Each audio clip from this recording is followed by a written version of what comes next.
Fremantle, 6-1 in rare form. The defensive work is superb around and behind the ball. Structurally, they're hard to move the ball against. It did get me thinking about Fyfe, and I know it's not tomorrow's problem, but it's coming someday soon, right? How are they going to... They've done so much good. It's going to be an art to try and get him back into this team, given that he is on the record saying he doesn't want to be the support act anymore. In fact, cast your mind back to this before the season, and then we'll follow up with Brayshaw on the weekend. That experiment of playing forward yielded some good results, but it's officially over. I'm a midfielder, and that's where I'm playing. We have a two-time Brownlow medalist that isn't playing, is just an inside bull who we could really use. I mean, when he's at his best, he's the best player in the competition. So I fully expect him to be slotting straight back into the midfield, and we can work around him. So you're not actually suggesting that Nat Fyfe coming back is going to be a problem? Yeah, I think they're going to have to think through how they do it, because you've got him on the record saying, I'm a midfielder, the experiment's over. You've got Brayshaw saying, Brayshaw's probably one of the best 3-4 players in the continent, saying, I need to accept that it's his midfield and get out of the way. And then you've got ex-coaches like Nathan Buckley who would have this to say.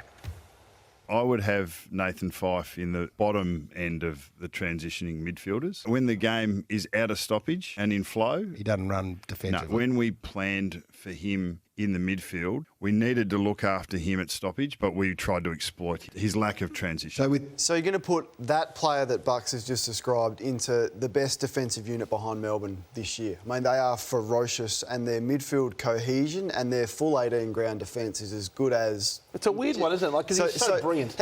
And he's It's an old dog, new trick. And he's an intriguing character. I mean, he speaks about the fact that he likes to spend a lot of time in solitude, and he definitely does things a little bit differently, but that's not bad. But to put the challenge to the coaches to say that the experiment of me playing forward is over. Surely what Nat Fyfe wants at this point in his career after 2 Brownlows is a premiership.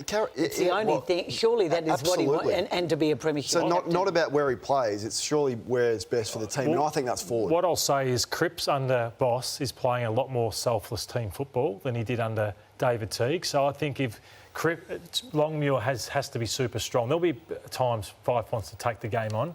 He wants to do his thing. He doesn't want to defend, because that's probably how he's been allowed to play.